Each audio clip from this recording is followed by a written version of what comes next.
اس وقت ہمارے معاشرے کا ایک بہت بڑا مسئلہ یہ ہے کہ خواہ مذہبی جماعت ہو، سیاسی جماعت ہو یا کوئی بھی شخصیت ہو، ان کے پیروکاروں کا اپنی جماعت، اپنے لیڈر کے ساتھ لگاؤ علم کی بنیاد پر نہیں بلکہ جذبات کی بنیاد پر ہوتا ہے۔ اور یہی مسئلہ ہے کہ جس کی وجہ سے پھر معاشرے کے اندر تفریق بڑھتی ہے، انتشار بڑھتا ہے، کیونکہ جب آپ اپنے لیڈر، اپنے قائد یا اپنے استاد کی ہر بات کو ٹھیک ثابت کرنے پر لگ پڑیں گے تو یقیناً غلط اور ٹھیک کا تصور پھر خود بخود دفن ہو جاتا ہے اور آپ کے پاس بند گلی کے اندر کھڑے ہونے کے علاوہ اور کوئی راستہ نہیں ہوتا۔ یقیناً انسان زندگی کے اندر جو بھی بیج لگاتا ہے اس بیج کا مقصد ایک تناور درخت کا بننا اور پھر اس درخت سے پھل یا پھول کا لینا ہوتا ہے۔ تو میں انجینئر صاحب کے اسٹوڈنٹ سے ایک مؤدبانہ گزارش کرنا چاہتا ہوں کہ آپ ذرا غور کریں اس بات کے اوپر کہ اگر آج ہم حضرات صحابہ کرام رضوان اللہ علیہم اجمعین کے معاملات پر جج بننے کی کوشش کریں گے تو یہ جو بیج ہم لگا رہے ہیں اس کی اینڈ پروڈکٹ کیا ہوگی؟ آپ اس سے کیا فائدہ لینا چاہتے ہیں؟ آپ کو اس سے کیا ملتا ہے؟ کیا حضرات صحابہ کرام رضوان اللہ علیہم اجمعین کی جو غلطیاں ہیں جو انسان ہونے کے ناطے ان سے ہو گئیں ان کو اچھالنے سے انسان کے اندر تقویٰ زیادہ پیدا ہو جاتا ہے؟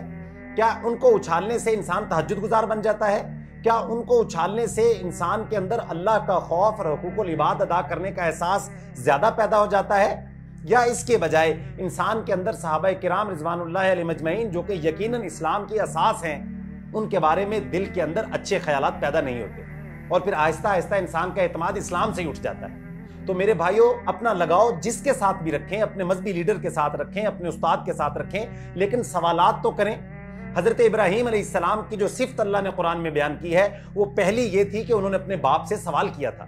کہ ابو جان جن کی آپ عبادت کرتے ہیں یہ نفع اور نقصان نہیں دے سکتے۔ تو کیا انجینئر محمد علی مرزا صاحب کے جو اسٹوڈنٹس ہیں انہوں نے کبھی سوال کیا کہ استاد جی آپ جس لہجے میں بات کر رہے ہیں یہ نبی کا اخلاق نہیں ہے،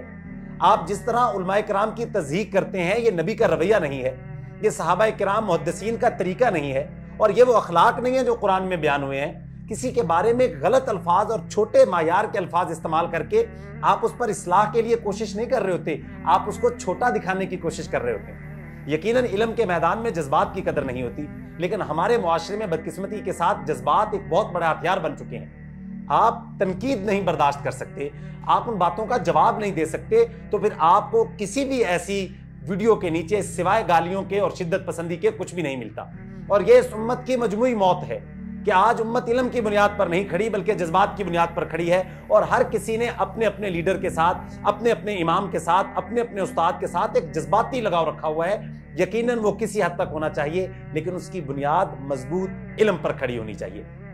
اللہ کے نبی صلی اللہ علیہ وسلم نے فرمایا کہ جو دنیا سے چلا جائے اس کے معاملے کو چھوڑ دو، اس کی بات کو نہ کرو، وہ اپنے انجام کو پہنچ چکا ہوا ہے۔ لیکن ہم حضرات صحابہ کرام کے بارے میں بات کو چھوڑنا نہیں چاہتے، ہم اس کے اوپر تبصرہ کرنا چاہتے ہیں۔ اللہ کے نبی کا حکم موجود ہے کہ دنیا سے جانے والوں کو چھوڑ دو،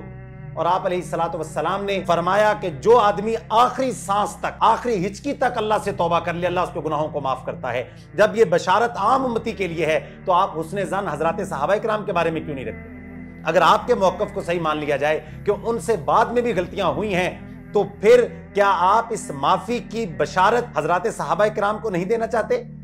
حالانکہ ان کی عظیم ہستیوں کے بارے میں عالم الغیب اللہ رب العزت نے پہلے اعلان کر دیا ہے کہ یہ رضی اللہ عنہم ورضوا عنہ، یہ وہ خوش نصیب جماعت ہے جن کے ساتھ اللہ راضی ہو گیا اور یہ اللہ سے راضی ہو گیا۔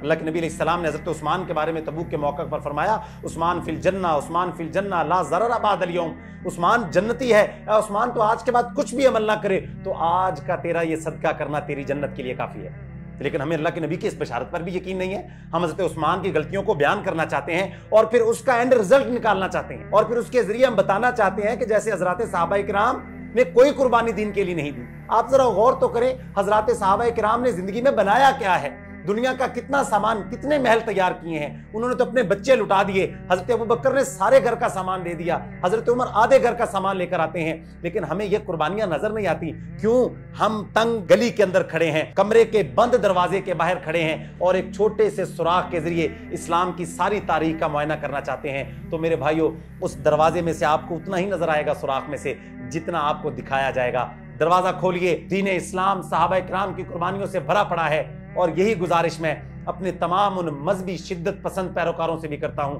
کہ جو اپنے لیڈروں کے ساتھ جذباتی طور پر منسلک ہیں اور وہ ان کی غلط بات کو بھی ٹھیک ثابت کرنے پر لگے ہوئے ہیں، یہی گزارش میں اپنے امت مسلمہ کے نوجوانوں سے کرنا چاہتا ہوں کہ علم کے دروازوں کو وسعت دیں، اپنے آپ کو بند ڈبے میں بند مت کریں، اپنے آپ کو کسی بھی امتی کے ساتھ جوڑ کر منو ان کی بات کو مت مانیں، قرآن و سنت کو اپنے لیے چمکتا ہوا سورج بنائیں، سب کا ادب کریں، سب کا احترام کریں، سب کی قدر کریں، لیکن جہاں پر اللہ کی بات آ جائے، اللہ کے رسول کی بات آ جائے تو پھر بند کمرے سے باہر نکل کر فیصلہ کیجئے، اپنے آپ کو قرآن و سنت کے تابع کیجئے اور نبی کی بات پر اعتماد کیجئے، اللہ پر اعتماد کیجئے کہ جو واقعات ہو چکے ہیں اللہ تعالیٰ ان پر انصاف کرے گا، عدل کرے گا، اور میں اور آپ دنیا سے جانے کے بعد اپنی آنکھوں سے دیکھیں گے۔ میرا اور آپ کے کرنے کا کام یہ ہے، ہم اپنی آخرت کی فکر کریں، قوا انفسکم واہلیکم نارا، ہم سب اللہ کے حضور جواب دہ ہیں، ہمارے پاس سامان نہیں ہے، سفر بڑا لمبا ہے۔ میں اللہ سے دعا کرتا ہوں اللہ سبحانہ و تعالی اہل بیت رضوان اللہ علیہ مجمعین اور صحابہ کرام رضوان اللہ علیہ مجمعین کے ساتھ دل سے محبت کرنے کی توفیق نصیب فرمائے۔ اللہ ہمیں اہل بیت کی محبت نصیب فرمائے، صحابہ کرام کی محبت نصیب فرمائے، اللہ ان عظیم ہستیوں سے راضی ہو جائے اور اللہ قیامت کے دن ہمیں ان کے ساتھ کھڑا کرے۔ وما علینا الا البلاغ المبین۔